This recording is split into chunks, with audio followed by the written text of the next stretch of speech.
Hello, everyone. Welcome to the Spin It Social Hour. My name is Stefan Kaplan, and it is an absolute pleasure to be here with everyone today. This is the 22nd show of the Spin It Social Hour, and the Spin It Social Hour is a labor of love born out of care and concern for our photo community. When this pandemic hit, I decided as a social media and visual strategist that I was going to reach out and try to help the photo community to get their names out there more, to get their work out there more, so that as this pandemic continues and hopefully subsides one day, that they are able to get more work and also be better known, because there is so much going on out there in the world right now that a lot of things are getting lost in the mix, and we don't want that to happen with our photographers. So, once again, my name is Stefan Kaplan. Welcome. I have worked with the likes of the Pulitzer Prizes, AARP, the Jackson Charitable Foundation, and I also work with my dear colleague Sri Srinivasan and his DigiMentors group, doing tons of live stream productions and many other social media needs that we meet. So, today, our guest is Tom Franklin, and we're going to bring him on very soon. But as a show, we must try to get sponsors these days and everything else. So I am really thrilled to announce my first sponsor, which is Real Talk Live from the Barn with my friend Emilio Pardo, who is now, I am producing the show with him.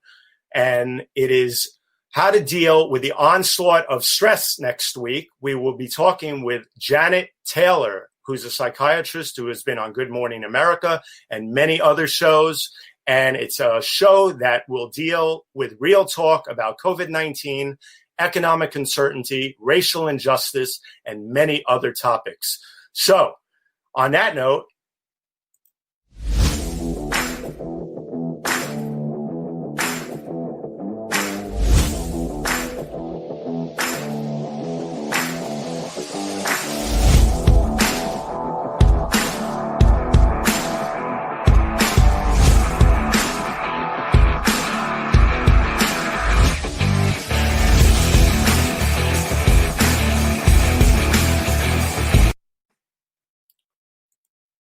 Real Talk Live from the Barn. Join us next week at 11 a.m. on Sunday, September 6th.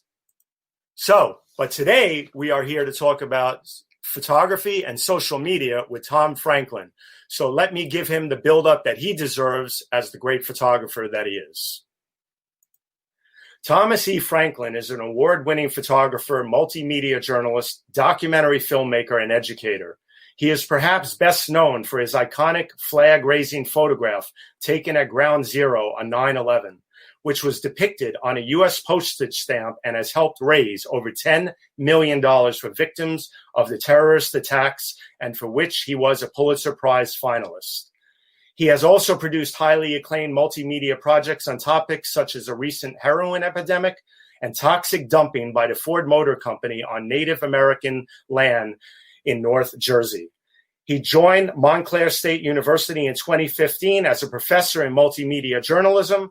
After nearly 30 years in the news industry, he is currently working on a series of ongoing projects related to immigration and migration. We are currently living in one of the largest mass migrations of refugees in world history. Prior to COVID-19, the story was getting headlines, and now you don't hear about it much anymore. And Tom Franklin is now here to talk about it with us and his whole body of work. Tom, welcome. Hey, Stefan, thanks for having me. Welcome to the Spin It Social Hour, and thank you for being here. It's an honor to have you on. I can't believe that we've lived in Ramsey together since I've been up here probably, and we met like 6 months ago through Carla Baranakis, a colleague of yours and an ex-colleague of mine, and at the New York Times. And wow, it's just great to have you here, man. Yeah, it's good to meet you. And I thank Carla for making that connection for us. She's amazing. She's a great woman. And so, it's great that you two get to work together at Montclair State. And this is going to be a great show. I've prepared a lot for you, and we're going to have 2 live viewers that are going to come on and ask a couple of questions. But, first let's get into the story about Tom Franklin, and let me get right here. Sorry. So what I wanted to ask you, Tom, was how did you get started in photography, and what was the experience that changed the way you viewed photography? And tell us the story, Tom. So I was a really creative kid growing up. I was very artistic. I was voted most artistic in high school, and I had this creative side to me. And then I took my mom always encouraged me to be creative. And when I was in college, I discovered photography, and I took a photojournalism class. And when I was in college at SUNY Purchase, I got a job working in the darkroom at the Journal News newspaper, which is a fairly large suburban paper. Mm-hmm. And I was printing pictures that went in the paper the next day, and I was hooked. I wanted to be like the photojournalists whose photographs I was developing. And, there was something about photography that spoke to me. And I think it has a lot to do with the immediacy of photography. I did not really have the patience for drawing and sculpture and painting. Photography was immediate. Plus, I'm a curious person by nature, and I like interacting with people. So photojournalism provided this great opportunity for me to go out and make pictures, stay creative, make stuff, and also report. And also, it got me a front row seat to a lot of really important events. I was always interested in sports. I played sports, and to be able to cover sports as a photojournalist was a lot of fun earlier in my career. As you quickly learn, it's not as easy as it looks, and it's very demanding. But I went through a phase where I covered lots of professional sports. Yeah, you did. Yeah. We showed a few of those in the intro slideshow that I built for you. And, that photo you took of Derek Jeter, man. I mean, wow.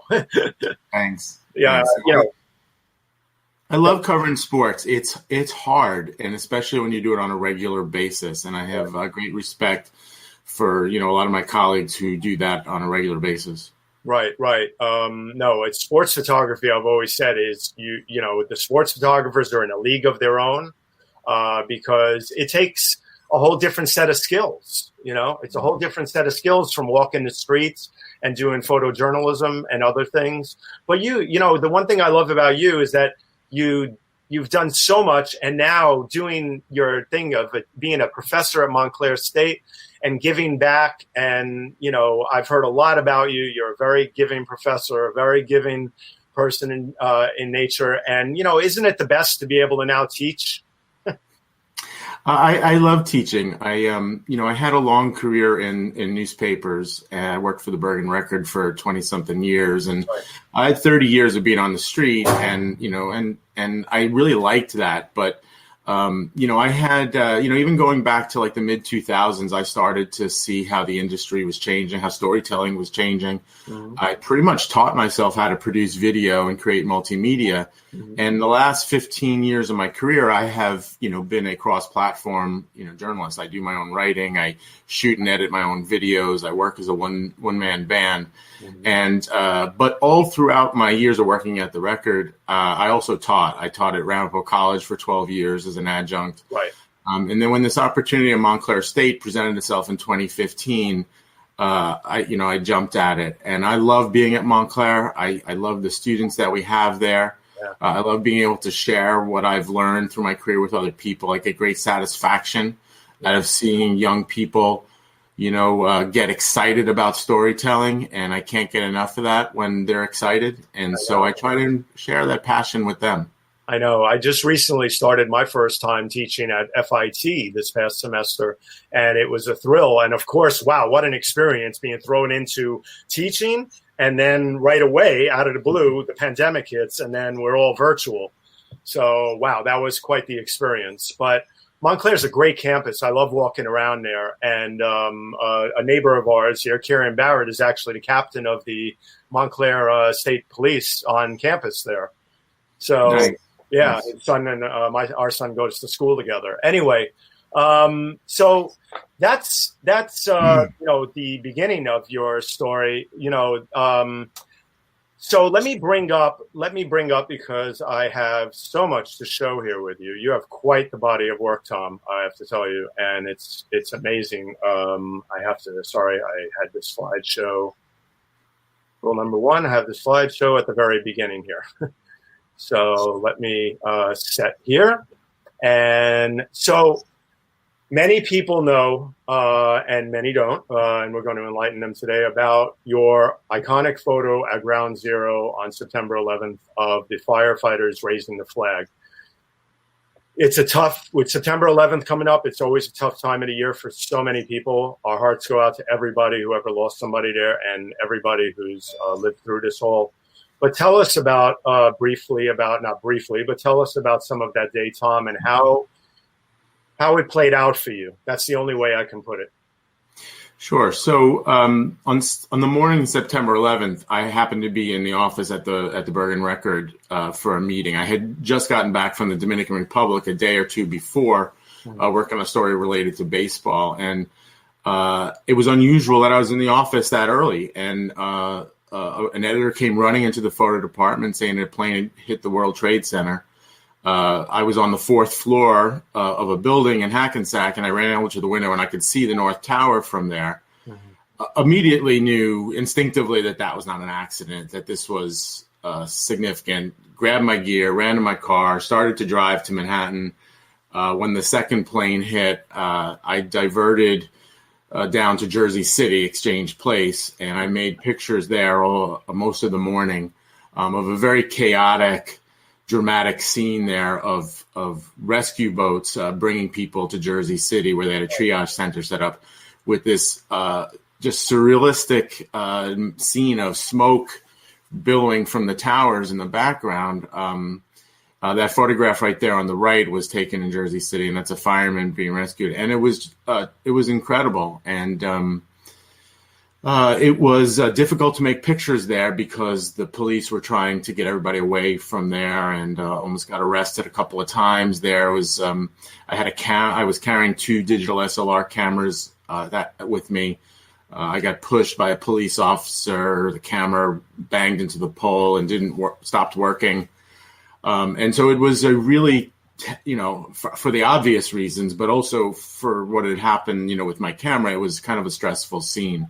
Sure. And then around 1:00, I and another photographer, we talked our way onto a boat, and we got to Ground Zero early in the afternoon. And you had that picture of me wearing the mask near Ground Zero. And that's an important photograph because that's the only picture made of me that day.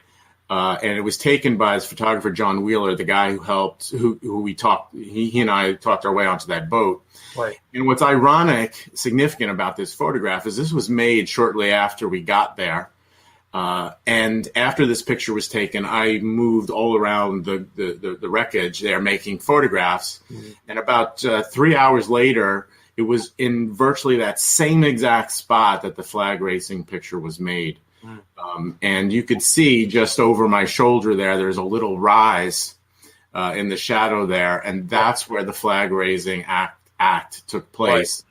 And I shot that photograph somewhere closer to that red vehicle there with a longer lens. And so that's an important photograph, and it kind of really takes my breath away to go back. All these years later to that moment in time in history. I know, there's always that moment where we all have to take a breath. I mean, I had just moved to Jersey City, and I was living right across the river, right by Newport Plaza there. Mm-hmm. And I photographed it from the Jersey side. And I don't show my work when I show my photographer's work, but there's a double spread photo of the silhouette of Manhattan after both towers came down that I took in the 9/11 book for the New York Times. Well, my point is that morning I was standing there with a gentleman who didn't know if his friends, if his family ever got out of the World Trade Center, and we grabbed each other and we hugged and we cried, and then I started photographing because there was so much. I mean, how all of us controlled any emotions that day. It was unbelievable. The bodies of work, the amount of work that was done that day by photographers, but what an effort, a Herculean effort by photojournalists and even amateur photographers that day. Yeah, well, two things about that. One, it was the hardest day that I've ever encountered as a photographer, and I definitely broke down a couple of times that day. It was extremely difficult to compartmentalize your emotions and perform your job. It was very apparent to me that what we were doing as photojournalists that day was really important. And documenting that day was, well, that's what I do for a living, but that was the job that day. Right. But I also knew at the same time that, my older brother worked in near the World Trade Center, had usually commuted through that building in the morning, and I was concerned about his whereabouts.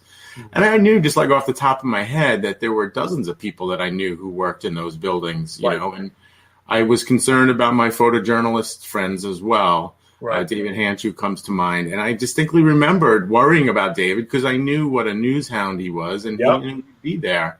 And so when I was watching this all unfold from across the river, it was it had packed all the emotions that you would imagine or associate with it. The other thing I wanted to say is that for the 10th anniversary of 9/11, I produced a documentary film on the photographers of 9/11. I interviewed a number of photographers, certainly not all the photographers that covered that day. Yeah, and that's called Witness to History, right? Witness to History, yeah. And so I'm very proud of that documentary. It won a couple of video awards, but it really is a testament to the grit of some of the great photographers that day. Aris Economopoulos comes to mind, and many, many others. And may I show a small clip of that right now? Absolutely. I'm going to show a small clip for everybody on the part that incorporates Ricky Flores and you talking about the flag. Ricky and Laurie Grinker. There's so many. Laurie Grinker, and exactly. And Aristide, it's too long to show everything, but I will show a quick clip. So let's do that right now. I'm going to mute myself.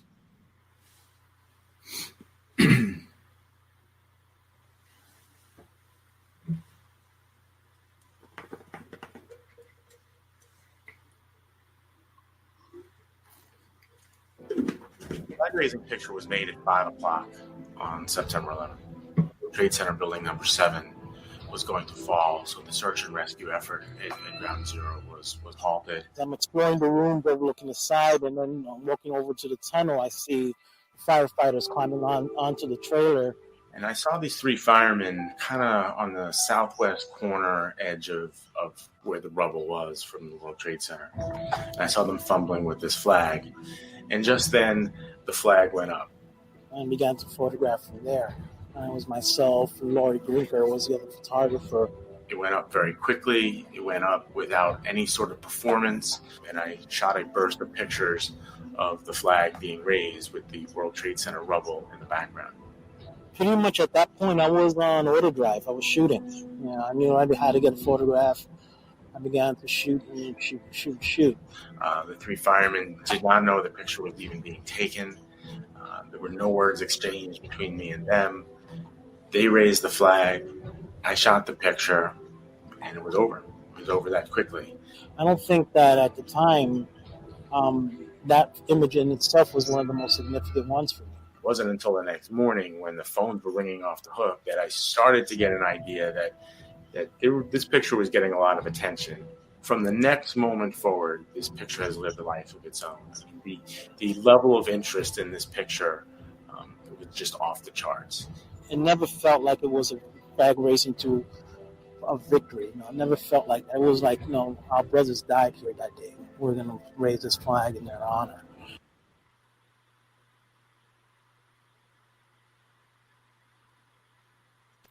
The rest of the documentary that you did, I asked everybody to go to Tom's website. We've been showing it on the bottom here, thomasefranklin.com. Go to his video section. Check out all of the incredible documentaries he's done, including Witnesses to History. So I just want to point out, though, that's a small excerpt from the film. The film's not about me. It's no.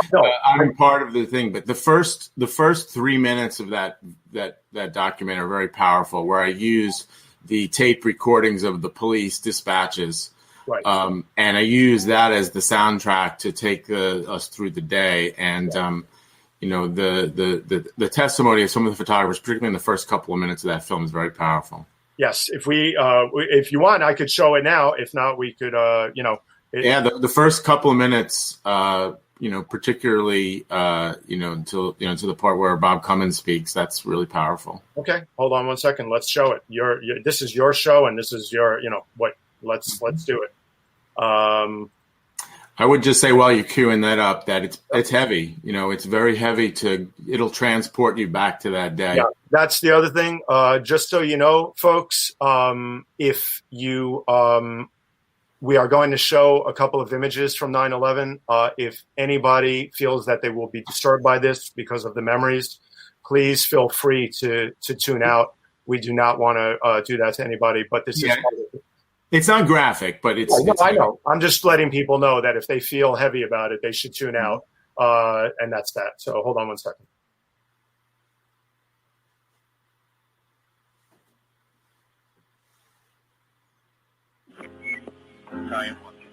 We just had a plane crash into the upper floor of the World Trade Center.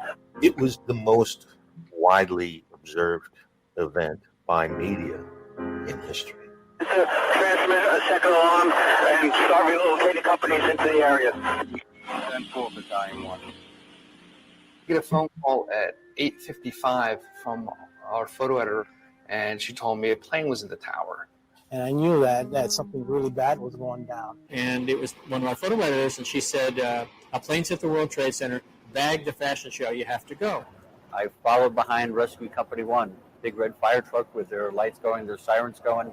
The World Trade Center, tower number 1, is on fire. The whole outside of the building was just a huge explosion. There were firefighters arriving, pulling hoses going into the building, ambulances, police cars showing up. Send every available ambulance, everything you got to the World Trade Center now. The whole New York City skyline was engulfed with smoke. There was no doubt in my mind that those firefighters would climb into the building, rescue people, put out the fire. We have fire on several floors, the upper floors of the World Trade Center. Put the lens on the camera, filming the camera as I walked to the balcony. At that point, I saw a plane approaching lower Manhattan. I waited until the instant that plane got in front of the tower. I lifted the camera, deciding I'm going to take a picture of the plane juxtaposed against the city. It appears an airplane crashed into the World Trade Center. I went, holy shit. I said, that was the plane. I knew I saw it, I knew I witnessed it, but was I really seeing what I photographed? It was just staggering to me. I couldn't believe that I actually caught that plane. It's the 1st Battalion transmitted that it looked like it was intentional. It's going into the box. It could be a terrorist attack. It just became amazingly obvious that this wasn't an accident. And I said, I have a picture. And a man says, oh my God, that's a commercial jetliner. And then another man walked up to me behind me and he said, my God, he said, you have the picture. Pretty heavy stuff. One of the nuclear attacks. Pretty heavy stuff. But you know what?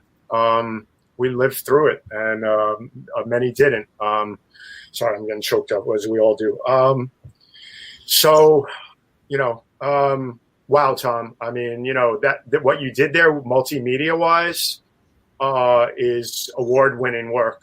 Really, really powerful. I think that's the power of multimedia, and hats off to you for putting together such an important and incredible mini documentary.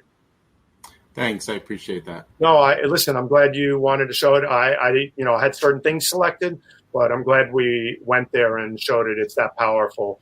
So, I'll just say, Steph, this time of year for us, you, me, those of us who are New Yorkers, I'm a native New Yorker. This time of year is really, really difficult. Yeah. And, listen, my mom's retired NYPD. I know a ton of cops. Jimmy Leahy from the 6th Precinct, who I knew and worked with around with the guys from the 6th Precinct, lost his life in 9/11. God bless Jimmy. God bless everybody who lost their lives that day, public and civil service.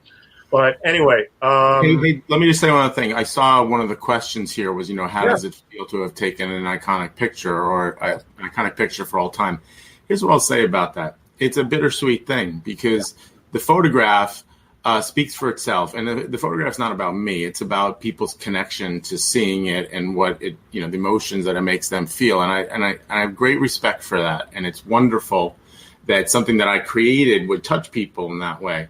Right. But, I went on to continue to do my job as a photojournalist. And for years, every day, somebody would recognize me or make a connection between me and that photograph and want to talk about what had happened to them that day and the tragedies that unfolded as a result of it. And it has never ceased to amaze me at how profound, the events of 9/11 are, particularly on people in this part of the country. Yeah, no, I mean, it really does. I mean, from many people on Staten Island, this to recognize the Staten Island Historical Society was from their website here. People memorialized it on their arms, on their backs, everywhere to remember that day and never, ever, as we always say, forget that day. I thank God every day that David lived through that. We know Hanshu. He's one of the great guys. And, that Todd, the photos that Todd took that day, Todd Maisel took of David, that must have been one of the most difficult, if most difficult things in a photographer's life, to photograph a colleague lying on the ground and continue to shoot because we have to document what we do.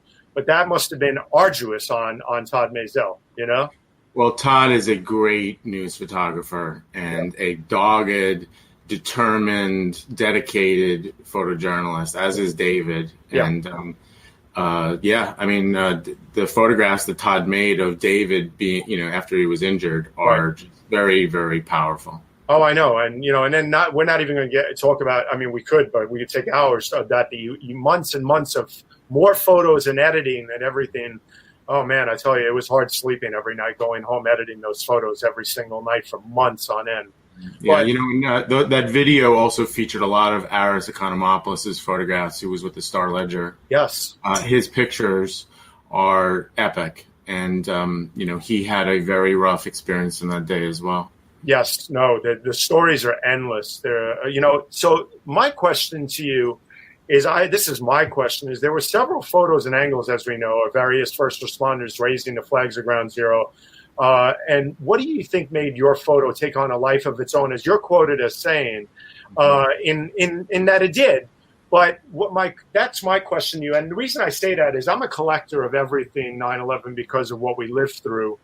And there's photos ranging from the PBA magazine of ESU guys. I have, I collect all this stuff because it's history for us and life. Your photo on life. Then there's, of course, Lori Grinkers, right? Correct? Yeah.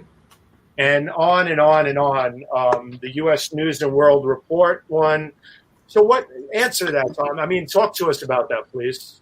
So that's a great question. So as far as I know, that myself, Ricky Flores, and Lori Grinker, the three photographers who made a still photograph of the firemen raising their flag. Mm-hmm. Lori's and Ricky's are very powerful photographs. There's a horizontal, and they're taken from a higher angle looking down on the three firemen, and their pictures show the scene and the setting very well, and it's very illustrative of what was going on there. Mm-hmm. My photograph was taken from a low angle with a long lens and very much from a frontal perspective. Right. I think my photograph caught a lot of attention for three reasons. One, it was shot with a longer lens and compressed all that space and really showed the firemen up close. Mm-hmm. Two, it looked very similar to Joe Rosenthal's Iwo Jima photograph. And of course, I get asked that question all the time. Yeah. I was very familiar with Joe's photograph. I got to meet Joe after I had made my picture, and he was a wonderful man, but he did not want to talk about that photograph. But nonetheless, my picture looked a lot like his. And I think third, the reason why all three of our photographs became very well known is that these images showed something different on what had happened from 9/11, right? The other iconic images, most of which are in my documentary, like Richard Drew's, the falling man photograph, those were really hard photographs to look at, and they were about the destruction and what had happened. Whereas our photographs were about this other emotion, this feeling that people would get from these three firemen who were essentially the soldiers in this battle. Right. They're doing something that symbolizes something different. And a lot of people tell me that they see patriotism and resilience and strength and more of a positive message from looking at this picture. And I think those are driving factors. The other thing that I think has driven the popularity of my photograph was that the photo editor of my newspaper, Rich Geely, he shared the photograph on the AP Wire in the early hours of September 12th. And so my photograph got to publications on the West Coast and around the world before their deadlines, and it was widely published. Right. And the next morning, when I reported for work the next morning, after just a couple of hours of sleep, was the phones were ringing off the hook, and thus began an odyssey of media attention that I would argue that has not been, that was unprecedented. I mean, hundreds of phone calls. The Record had to hire people to answer the phone calls in the mail. And for me, it was a very strange time for the obvious reasons, but also the fact that I was suddenly put into this spotlight of being a spokesperson for the picture and for photographs on 9/11. I went on the Today Show a number of times and every major news program. And we had to hire publicists just to handle all the requests. And I just mentioned that to illustrate just the fascination that people had with this picture. And it still happens. I mean, I got a phone call yesterday from a man in Florida just wanting to ask and talk about the picture. Well, so it ceases to amaze me at how 9/11 continues to resonate with people. Right. Well, I'm sure. I'm trying to figure out why we're getting an echo here. That's bizarre. I don't hear it. Okay, I do. Anyway, if you don't hear it, that's good. But the thing that's really, this time of the year, like you said, conjures up so much with so many people. I'm sure you get emails and phone calls every year around this time of the year. So it's something that we'll always live with, but thank God for the photographers that documented it. Thank God for the writers that did the incredible stories of reporting it. And thank God for all the first responders and everybody that did their job that day and more than their job. They sacrificed it all. So on that note, we have a lot more to cover. But one of the things I want to do at this point is reintroduce everybody. My name is Stephen Kaplan. I'm a social media and visual strategist. Welcome to the Spin It Social Hour. My guest, I am honored to say today, is Tom Franklin, Thomas E. Franklin, who's a professor at Montclair State University and a longtime photojournalist and a resident here in Ramsey, where I live. And it's wonderful to have him on. But also, please share this broadcast and let everybody know about Tom and the other work we're going to show and that we're going to talk about, because Tom has done a lot, and we want his name and his body of work to get out there. So while we're at it, let's go to, I'm going to go here. Actually, let's take some questions. If we have any questions, Jonathan, we can bring a couple of questions or comments up. Neil Parekh asks, who works with Sri Srinivasan and us at DigiMentors, do you always have two cameras, presumably with different lenses? Good thing you had a backup, he asks. Yeah, so most photojournalists carry two cameras, and usually a wide-angle zoom is on one and a telephoto zoom is on the other. And Neil also asked, I see in the questions there, what were the camera settings for that picture? And those were the questions that my phone call from Florida yesterday. Oh wow! To ask, because that's funny. So I know the answers right off the top of my head because I just answered. It was taken with an early model digital camera called a Canon D2000. I was one of the early digital camera users when the news industry started to go towards digital, and this camera weighed quite a lot and was kind of clunky. And they used these big fat data cards that almost looked like almost the size of my phone to record images. Right. And I had a big one, 56 megabytes, which today wouldn't hold one single picture. Wouldn't hold a single photo these days. And they were awful, and they would frequently corrupt. And then the picture was taken more these days. Yeah. And the picture was taken at 5:01 p.m. on the 11th. It was taken from roughly I was standing at the corner of Liberty and just west of West Street, although the streets were not recognizable at that time. And it was made with a 70 to 200 zoom lens with a 1x converter. And I was standing about 30 yards away. Vincent Laforet is watching. Welcome, Vincent, a previous guest. And my ex-colleague and always friend. Vincent, go back. Let's have that other one from Vincent. Would love to hear about this image's path to becoming a U.S. stamp. We were going to get to that, actually, Vincent. And what's the other one from Vincent there? I see. Thomas, haven't really called him Tom. Sorry, Thomas. Vince is a very talented photographer, and I draw inspiration from photographers like him all the time. Absolutely. I had him on earlier, and what a body of work, an incredible technical photographer. But Tom, to answer his question, the path the path to the stamp. How did that come about? So after 9/11, obviously, the Postage U.S. Postal Service had contacted me, asking me about using the photograph for the image, and the image was actually owned by the newspaper. So the Postal Service picked a number of images, illustrations, and presented them to President Bush. Mm-hmm. And President Bush selected my photograph, and then the three firemen and myself were invited to the White House for a press conference unveiling. So it was really a great honor to be a guest in the Oval Office, and that was one of just a handful of times that I was that I've met the three firemen. And the president was really awesome. I mean, he invited us to stay and hang out in the Oval Office afterwards. And quick little funny story is that while we were there after the press conference ended, the president asked us to hang out, and we did. And he was like giving us a little tour of the Oval Office, and there was a lot of interesting historical things about that. And at one point, the three firemen we were there with our spouses too, and the three firemen pulled out copies of the photo, and they asked the president to sign it. And so the president turns to me and he goes, "What about you? You're the photographer. Where are your pictures?"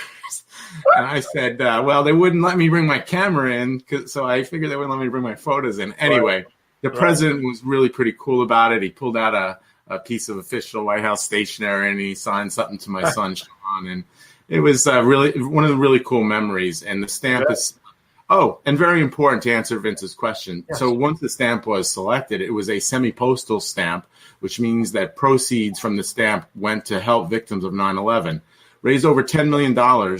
And much of that money did go to help people who were affected by 9/11, but a lot of the money was then transferred over to help victims of Katrina. Okay. And so FEMA had reallocated some of that money as well, over $10 million. Okay. One of the things I'm going to do is I'm going to bring Jonathan on for a second to let everybody see who's been driving or in the car behind the scenes here. And Jonathan, welcome. Hello. Jonathan is my co-producer and has tremendous help fielding all the questions with the setup of the show, comments, et cetera, et cetera. And Jonathan, tell us something about yourself real quick. I am a full-time flaneur, a sometime writer, and part-time tech. You are, and a big, big help, and I appreciate it. I love having you as my co-producer.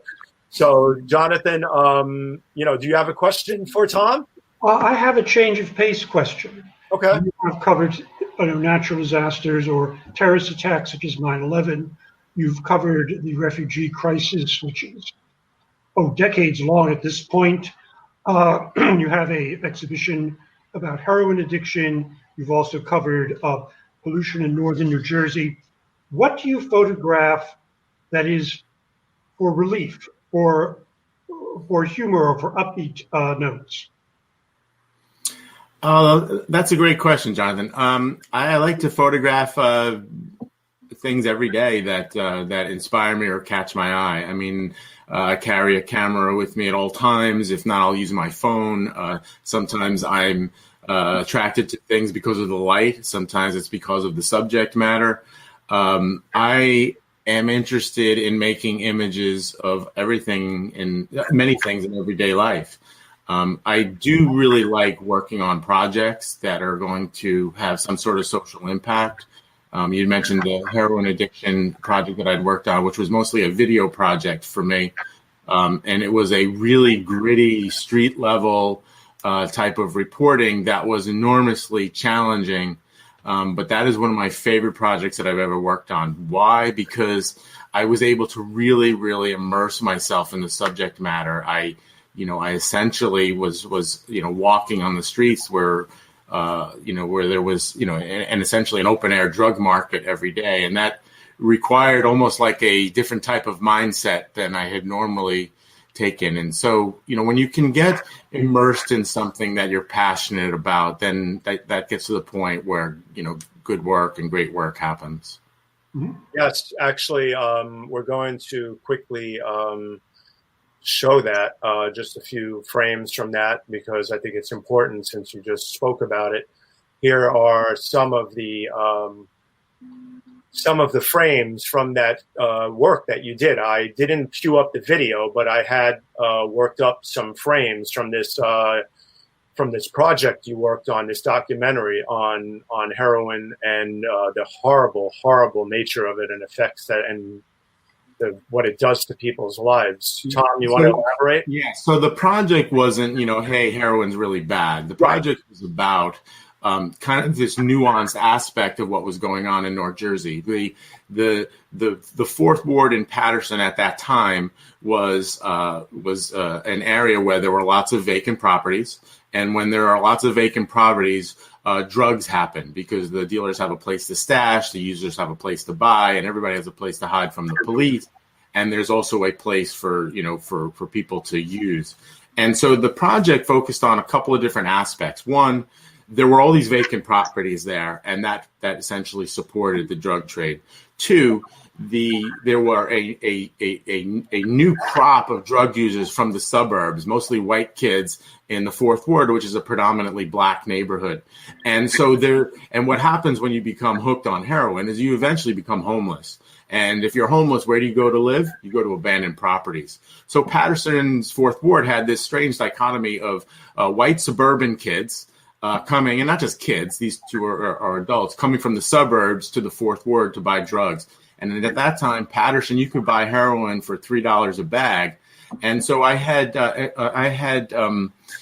followed a number of users over the course of many months and told the story from a couple of different perspectives, from the user perspective, also from the police's perspective, as well as the landowners, the property owners, the real estate developers like that one, Charles Florio, who was buying up large sections of properties in the Fourth Ward as a means of trying to clean up the neighborhood, but also to turn a profit.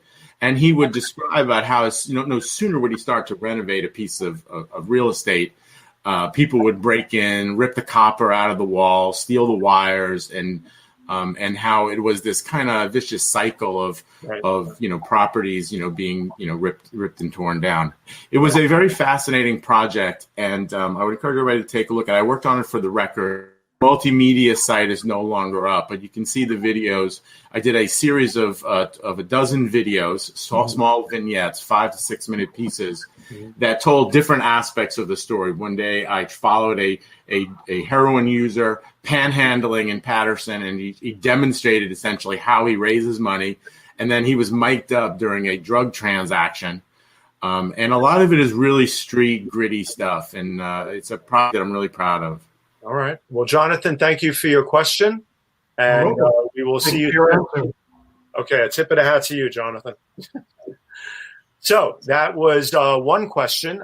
We have a couple of other viewers that have a couple of questions. Let's bring one on, and then we're going to get back to some more about your body of work here. Let's bring on right here. Let's bring on Seshu. Hi, how are you? Hi guys, how are you? Hi Seshu. You doing well today? Thank you very much. Yes, thanks for doing this, Stefan. And no problem. Mr. Franklin, thank you so much. I've been a an admirer of your work for many, many years. As a student at Ohio University and also at Indiana University, we've always looked at work of working photojournalists, and this is exciting for me to be able to talk to you. So thank you so much for taking my question.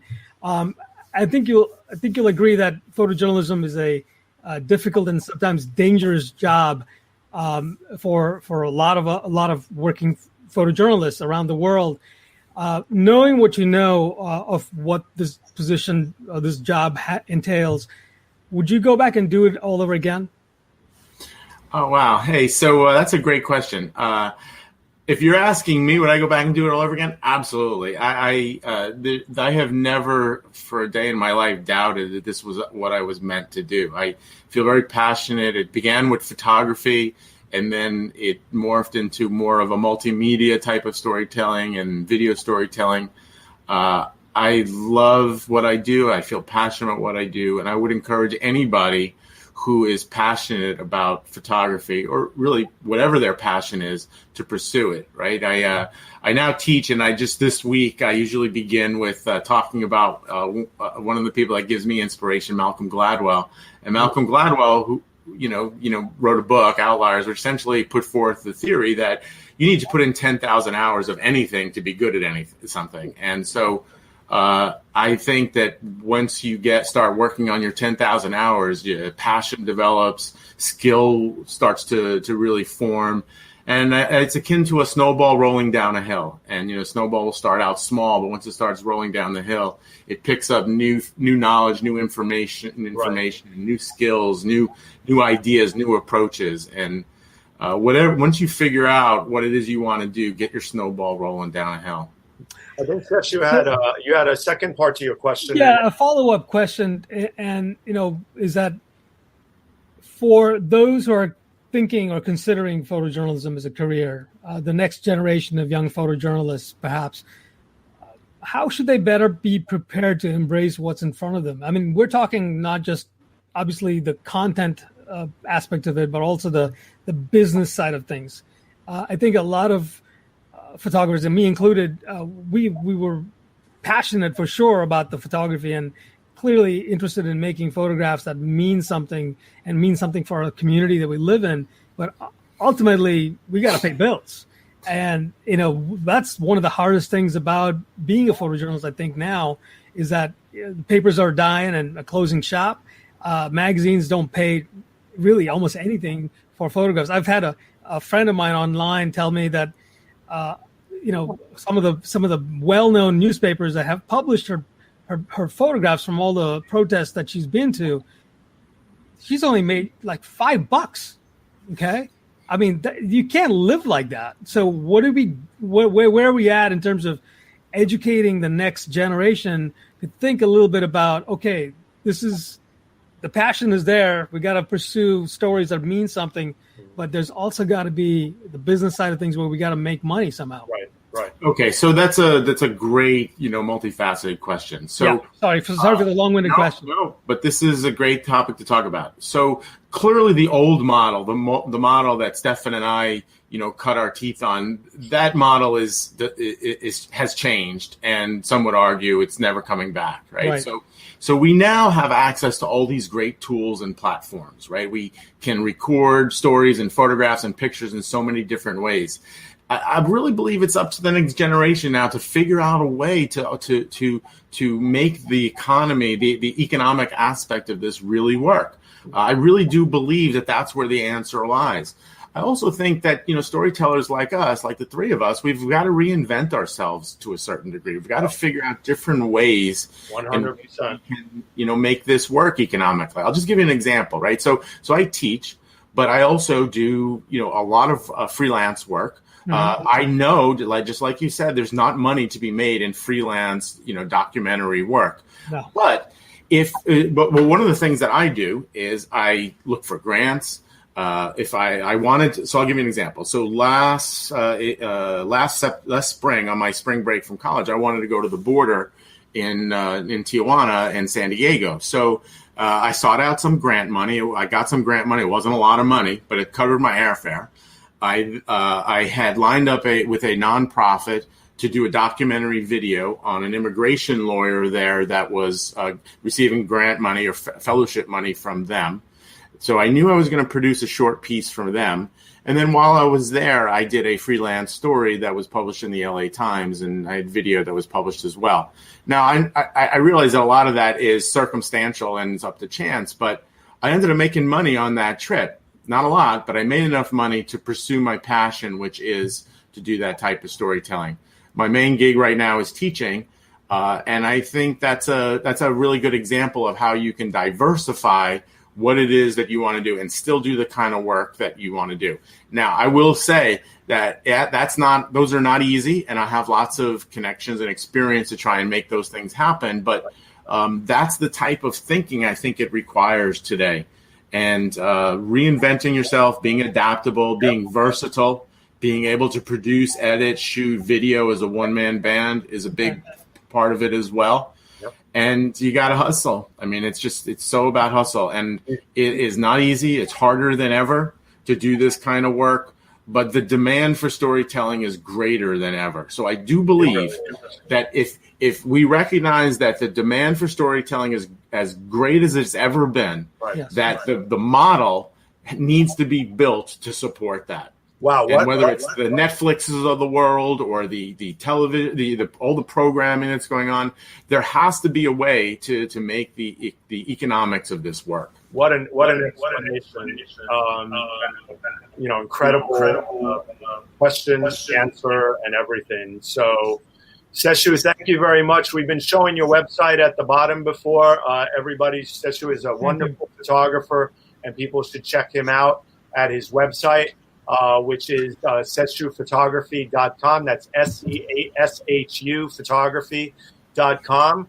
Seshu, take care of yourself, and thank you for coming on. Thanks a lot. Yeah, thanks, Franklin. Thank you. All right. So, Tom, what I want to do now before we get to the next question from Charles Chesler soon is I wanted to go through some of the work here on your incredible project, which is now being shown at the Patterson Museum. It's live online. You've worked incredibly hard on this project for 5 or 6 years at least? 6 years. Yeah, and I want to get to it now because we want to dig into it and we want to show this body of work. And I'm going to let you talk about it as I go through it. And why don't you tell everybody about Seeking Refuge and this body of work that we're going to see? So in 2015, I was asked to write an opinion piece for Vice. You may recall there was a photograph of a young Syrian child who had drowned while trying to seek asylum in the EU with his family. And this amazing series of photographs of this young child was circulating around the world. And it really caught, the world's attention. And so Vice asked me to write an opinion piece about how, iconic photographs like this the question was, can they, persuade public opinion or change people's perspective or draw attention? And that got me thinking about the Syrian refugee crisis. And so I started doing local reporting here in New Jersey about where, Syrian refugees were being settled in New Jersey. And we have a large Syrian community here. So I did a cross-platform piece for NJ Spotlight, focusing on a group of Syrians who were being resettled here. And through that reporting, I found a Jewish group that had adopted these Muslim families, and this unique, relationship had formed. And so from there, I then went to Greece, to Athens, and to Lesbos, Greece, which was Lesbos was like the ground zero of the Syrian crisis. And I did a series of reports there focusing on families who were living or getting out of some of the refugee camps while their asylum cases were heard. I focused on one family in particular that was receiving money from a nonprofit called Human Wire. And Human Wire would connect donors here in the States with actual families like this family right here, the Al Ramoun family. Mm-hmm. And they would help them move out of a refugee camp and get settled in a legitimate apartment in Athens. And so I was doing that kind of reporting. One interesting story that I worked on that came as a result of this family is that I had, through my reporting, discovered that the CEO of this organization, Human Wire, was allegedly stealing money from the organization. And so I partnered with the Denver Post. I shared this information and this reporting that I had, and we did an expose on him. And Eventually, he charged with a crime for taking money from this organization. And so that's the type of reporting that I've done. And then as I was really diving into the crisis going on over there, I started to focus on the migrants from Central America. And, after the election of President Trump, this became a very hot button topic. And hey, Tom, on that note, before we go too deep into that, I want to, because you were talking about your work in Greece, why don't we pause there for 1 second? I don't mean to interrupt you, but I want to follow the sequence here. Let me show a clip from this so that people can see a bit of this. Hold on 1 second. I'm going to stop the screen here. We are going to mute myself.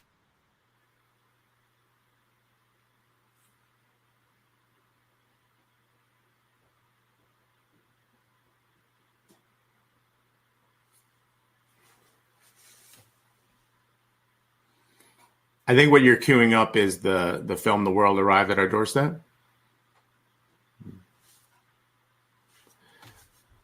Well, the world arrived at our doorstep is a documentary video I did on a British couple that was living in Lesbos and were helping refugees arrive, and at the same time they were being vilified by the locals in Lesbos for helping them, for quote unquote encouraging them.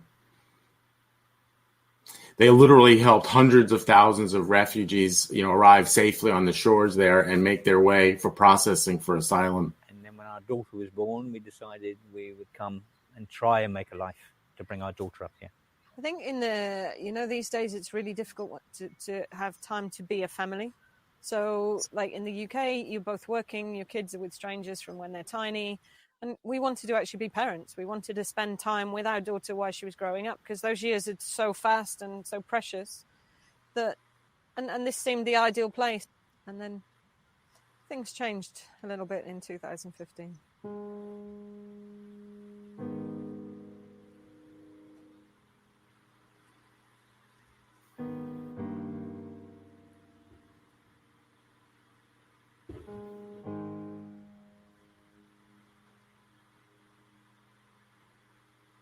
The world arrived on our doorstep after years of an insulated life. This started for us, we're taking our daughter to school at sort of 6:30 in the morning because she had a big commute to school. And we're driving to the end of that road and there's women and kids on the beach. And suddenly we've got Syrians and Iraqis, Afghans, all fleeing war, all with their own story, all different religions. And you cannot, as a human, drive past people in need like that. You just can't do it. So we stopped and we started to help. And we haven't got much. So we were giving them our clothes, my daughter's clothes, whatever food that we could get together. And it started from what was a few boats a week to a few boats a day to 10 boats a day. And in October, the maximum we had was 200. And we actually watched people drown with no way of helping because there's no rescue boats here. There's one Coast Guard boat in Molivos with one crew that was then, by sort of May, was working 12 hours shifts just picking up people. And they couldn't cope. And nobody came.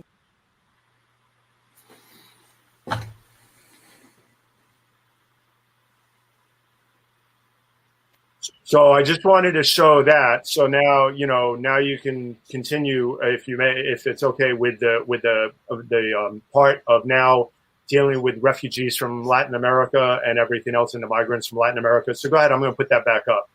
Yeah. So just to close the loop on that documentary. So I had gone to Lesbos by myself to do reporting, but I was also joined by a couple other faculty members and students from Montclair State, and they did their own video reporting. This is something that some of my faculty members, David Sanders and Steve McCarthy, and I have done, where we take students to, crisis areas like this to do reporting. And it's a way in which I intertwine my teaching with my professional work. And so students helped me produce the documentary, and at the same time, we mentored them as they produced their own pieces.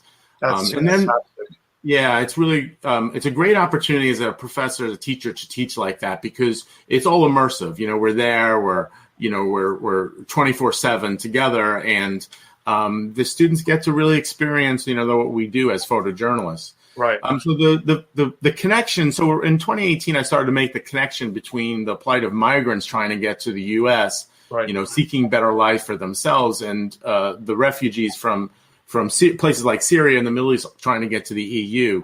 And there was a lot of commonality with it. And so in 2017, I had an opportunity to teach in Guadalajara, Mexico, which is in the central part of the country. And while I was there, I did reporting that's where this picture was made of migrants who would ride on the trains. And there are other photojournalists who have done this type of work. Don Bartletti, in particular, won a Pulitzer Prize for his documentation of migrants riding the trains. But I saw this as an opportunity to teach and also do some reporting from that location. And one of the people in that photograph, he was trying to get from Honduras back to Miami, where he had family. He had a family there.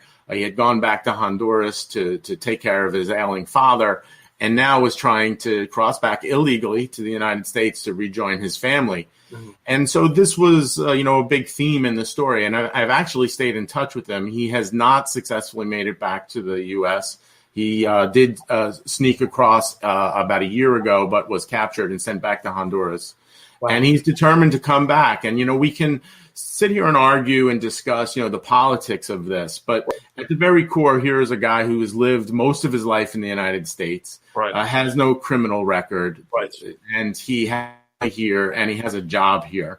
Right. And so, this is a very real situation that it goes on, that plays out every day, on both sides of the border in this country. Well, that's the core of it. They're human beings who are looking for a better life. And we can sit here, like you said, and many people could debate us left and right on pros and cons and everything else. But many of these people, many migrants, many immigrants have been demonized in many ways for simply seeking a new way of life. Yeah, I mean, at the core, this man was trying to resume a better life for himself, and he, has no life in Honduras. He said that, that he has pressure there to be a participant in the drug trade. He said that's really the only way in which you can make money there, and he didn't want that kind of life. He wanted. That's an incredible photograph, by the way.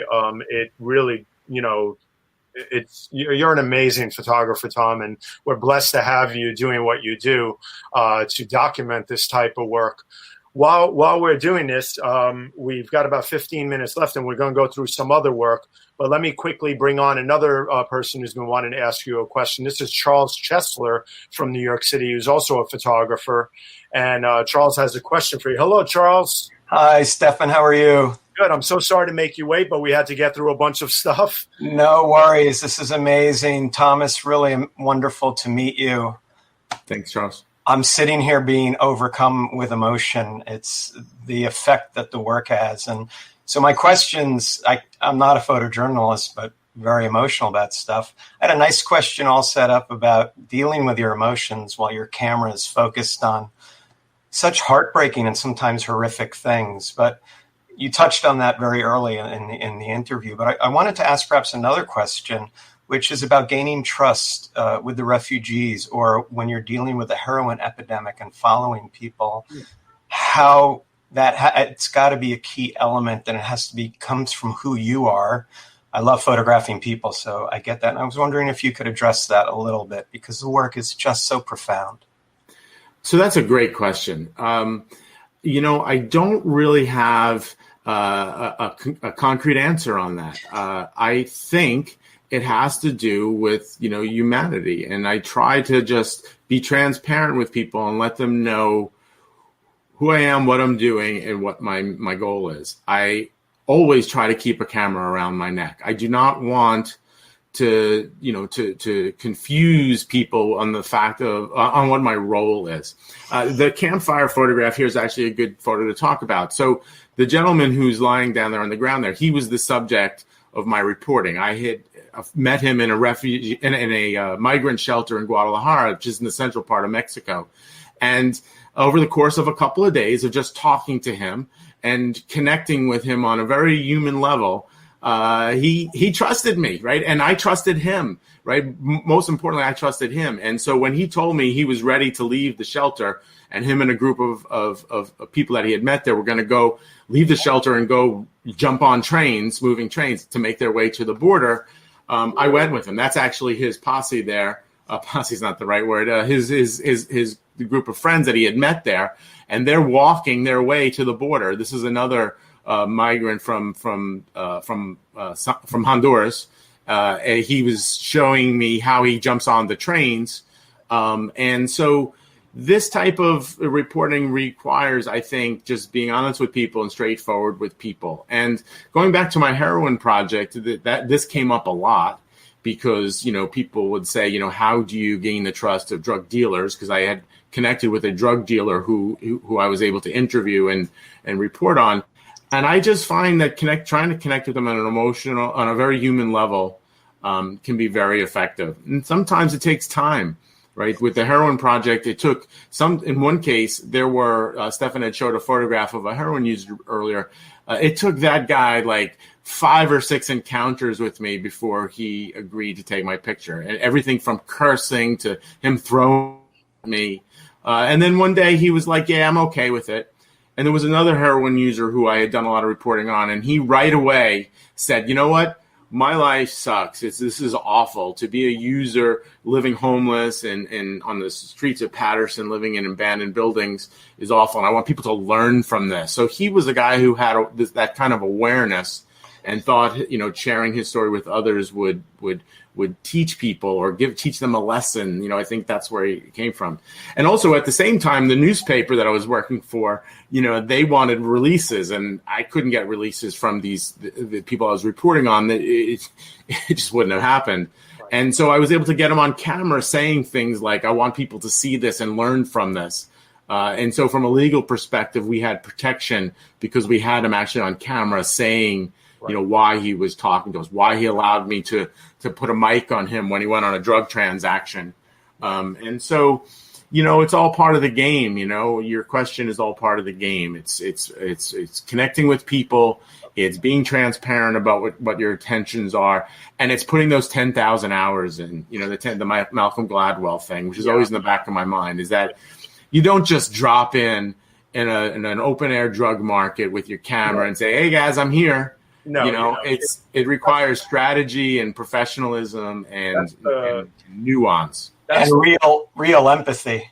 Yeah, and empathy, of course, and it's all of those things combined, and the years of experience too of knowing how to judge the situations. Because remember, Tom, myself, other people in the many years we've been doing this have put ourselves in some very precarious situations. And very dangerous situations, myself included. But you develop. I'm not going to say this, but yeah, I'm going to say this. You develop that spidey sense. It's like that sense that you get. When to pull back, when you can go a little further, when you've gained the trust to a certain degree, because these can be dangerous situations. But anyway, Charles, thank you so much for your question. Thank you for this whole series, and thank you, Thomas. No, thank you for being a big supporter of the show, and we'll see you soon. Okay, Charles? Okay. By the way, everybody, Charles is teaching. We've been showing it below, but Charles is teaching a workshop next week, I believe, at B&H Photo. Right, Charles? September 8th. It's a one light flash thing. Outdoors. Okay, look up B&H and Charles Chesler and check him out, folks. A wonderful photographer. Thank you, Charles. Thank you, Stefan. Okay, bye-bye. So, Tom, thank you for taking that question. With the time we have left, about another 12 minutes or so, I would say, before we go too long here, let's go through the rest of this so people understand the rest of the context of what you did here. Yeah, so the picture that we're looking at now is a photograph that I made from Tijuana in 2018, and this is a migrant who had just arrived in one of the migrant caravans that were so much in the news at that time, and he had squeezed through an opening in the border wall on the beach there that essentially divides San Diego County from Tijuana. and someone had handed him his young daughter, and he made this, mad dash down the beach carrying his child, and somehow eluded Border Patrol. And this was an incredibly dramatic scene that unfolded in front of my camera. I shot video of it and photographs. It was published in the LA Times and the San Diego Tribune. And I've actually been able to connect with that guy through social media. And he's living in the United States. He made it successfully across. And, that was a really pivotal scene that I photographed. And it spoke to the fact that, one of the topics, the themes I was exploring was, this idea of a wall does not seem really practical to me, and I wanted to explore that. And here I was there, and just on like my third day, and I witnessed somebody successfully sneak through a wall crossing that was on the ocean, that had pillars buried in the sand. You can see the wall right there in that photograph. You can go back. Right. And it had a dead zone on the other side of the wall on the United States side that was patrolled by Border Patrol. There was a second wall, which you can see there, all with barbed wire. And yet here was the guy who got through this fortified, wall. And, it just, and here's one of the migrants so the next day after I had photographed that and it was in the papers, others had found this opening in the wall and did the same thing and snuck through, and they were all captured and they were going to be sent back to their home countries. Right. Well, I wanted to show it full frame here. Yeah. And so, like I said, through social media, I've been able to connect with that man who has a family here, but he knew he was crossing illegally and just thought that, the prospects of a better life. Yes. Right. Well, that is incredible. I mean, and that's where the social media part comes into this whole equation. I mean, it's incredible how we can connect with everybody, stay connected with everybody, even subjects that we photograph like this. That's a story in and of itself right there, that you were able to connect with this gentleman after the horrible journey. I mean, listen, he made it, thank God. But the stress. There's so many. This is what I love about storytelling, right? There were so many aspects of that story that were really interesting. I'll just throw one out there real quickly because this is really interesting for journalists. Is that after he had snuck through and run down the beach and disappeared into the horizon, we met up with one of the migrants who had traveled with him from Honduras, and so he confirmed, that who he was, what his name was, what his backstory was, and why he did what he did. And he connected with us. We exchanged cell phone information with his friend. Later that night, he called me and my translator, Carla, and essentially said he had made it safely to the first town, and that if we wanted, we could go interview him if we would drive him to Los Angeles. So now we had an ethical dilemma. Do we go and get this interview and photographs and video, or do we, maintain our lane, which is the storyteller and not the enabler? Right. And so we had this really complex dynamic had unfolded right in front of us. Right. Well, tell us, with the stories. I tell you, we need 5 hours for this. The body of work and the stories that come out of it, like you said. But tell us about these next two segments, and then we're going to have to wrap it up. But this is Angels at the Border, volunteer groups that offer much needed assistance, and how they came into play with some of this. So I was supposed to have a physical exhibit at the Patterson Museum of this body of work. Due to COVID-19, the museum has been closed. So they created a virtual exhibit online. You can go to seekingrefugePhotos.com. Right. And we also have pattersonmuseum.com/exhibits. Make sure everybody goes there to check out Thomas's. The whole entire body of work is there and needs to be seen and recognized. So there are 7 essays in this project that focus on different aspects related to this theme of forced migration. And so one of the chapters is on the nonprofits at the U.S.-Mexico border, like Border Angels. In fact, I have a Border Angels thermos right here, and they provide a variety of services to migrants. And so there is this really cool thing that was going on not only at the U.S. border, but we saw this also in Greece, where these real grassroots organizations that are often run by young people, millennials, who are spending their time and using their passions to help others.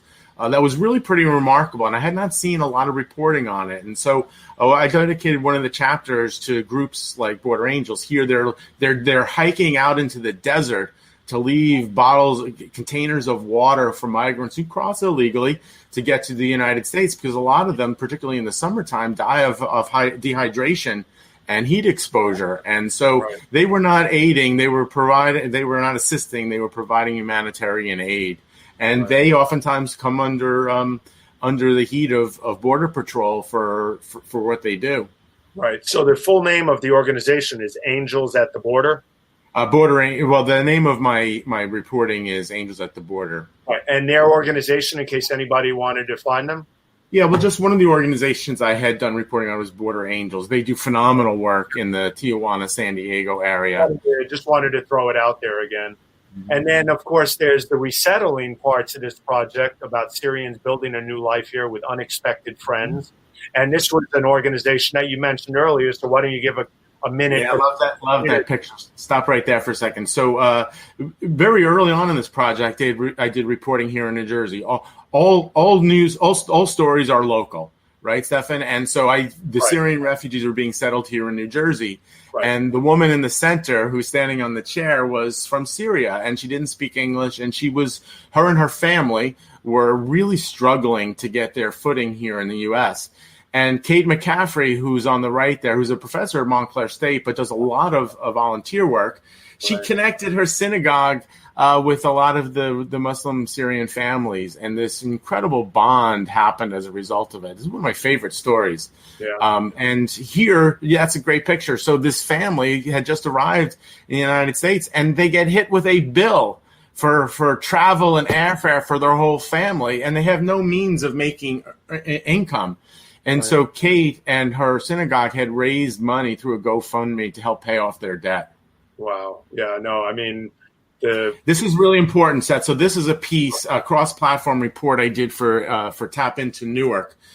In Newark, Newark is a sanctuary city, and one of their residents had been pulled over by police in a very, simple traffic stop.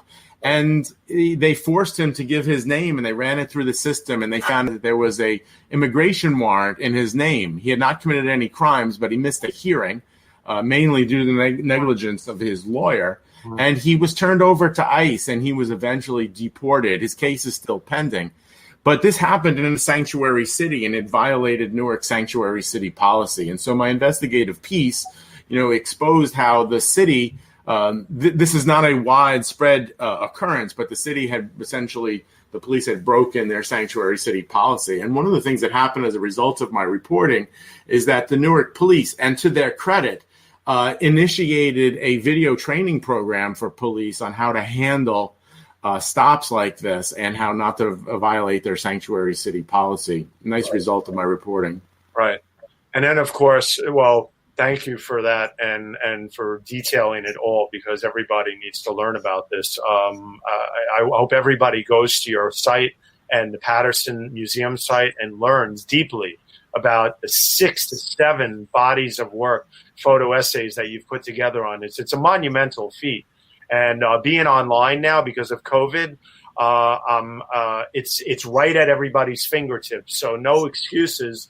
You can get to this site and learn all about it. This is important for everybody to know about.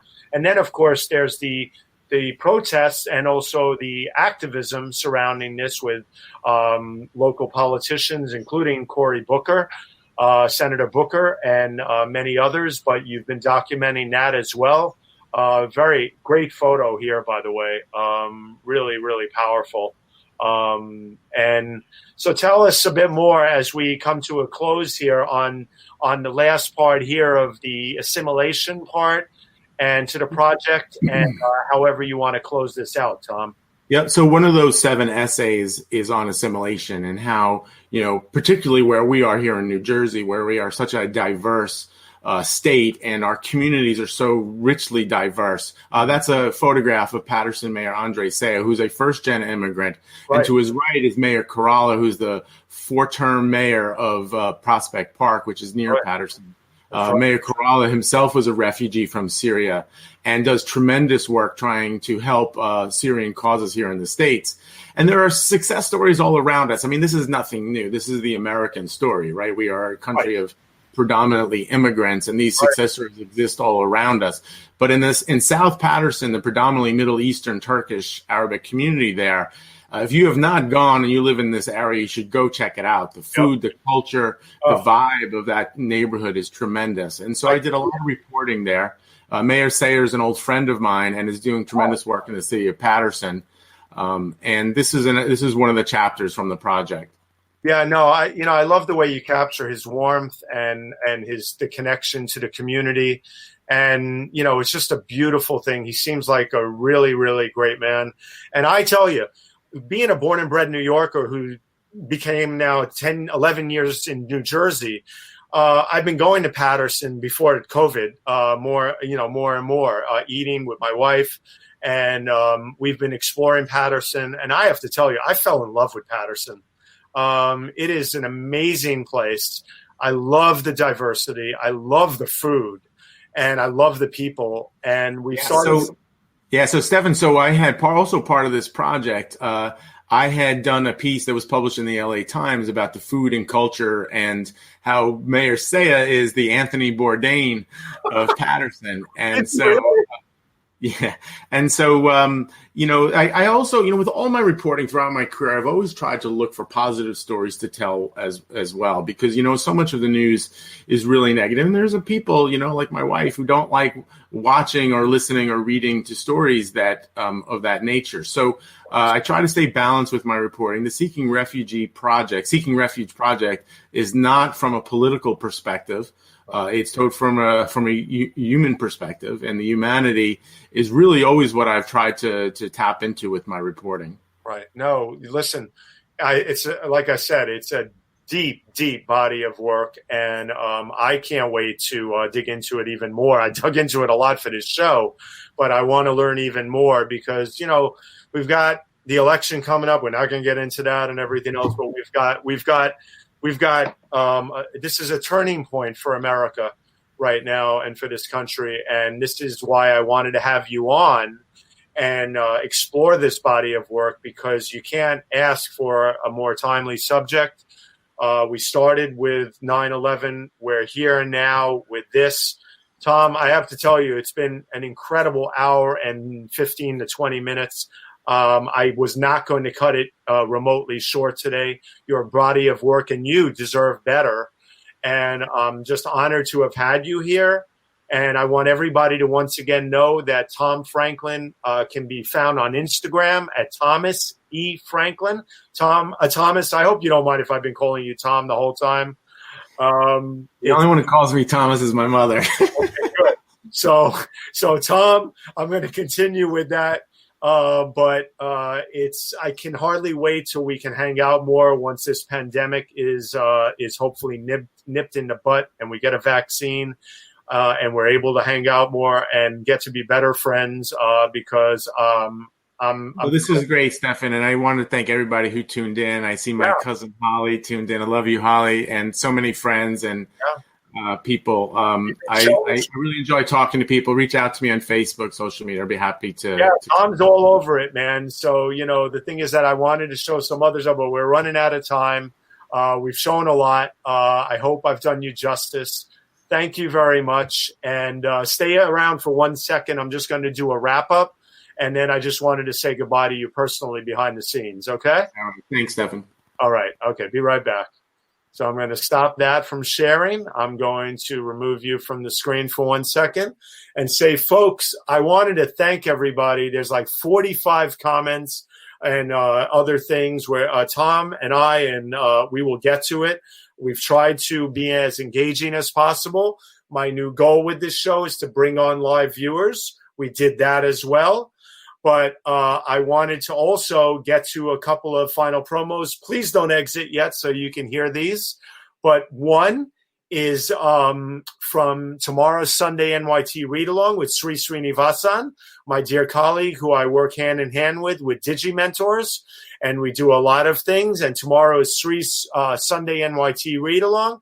Join Sri and Liza Donnelly tomorrow, another one of my colleagues who's an incredible cartoonist, visual journalist, writer, and resident cartoonist at The New Yorker and CBS Sunday This Morning. Also, we have She's on Call, a great show tomorrow, Sundays at 11, with Dr. Sujana and Dr. Marina talking all things health, COVID, and many other things. Tune in tomorrow on all platforms at large. Hashtag She's on Call. And next week, I'm taking a detour here a bit, but I wanted to expand a bit with this and see how it goes. And I'm bringing on another resident of New Jersey here from Montclair, a great painter, Ricky, I call him, but let's do him justice here, Ricardo Jose Mujica. And Ricky is coming on next week, and he's going to talk about his work that has been shown all over the world, an accomplished painter beyond explanation in the short amount of time I have here, a lifelong friend of mine who I used to roller disco with back in the days. I'm not going to let that one get by, but Ricky is an amazing painter. Look at that work behind him. I can't wait to bring him on. So join us next week, and let's talk visuals in social media. So, folks, thank you so much for being here. And I wish everyone well. Stay safe, mask up, check out Tom's body of work, and be well. And thank you very much, everybody. I'm going to tune out here, and I'm going to say hello to everybody else behind the scenes. Take care, everybody. Stephen Kaplan, the Spin It Social Hour. Bye-bye.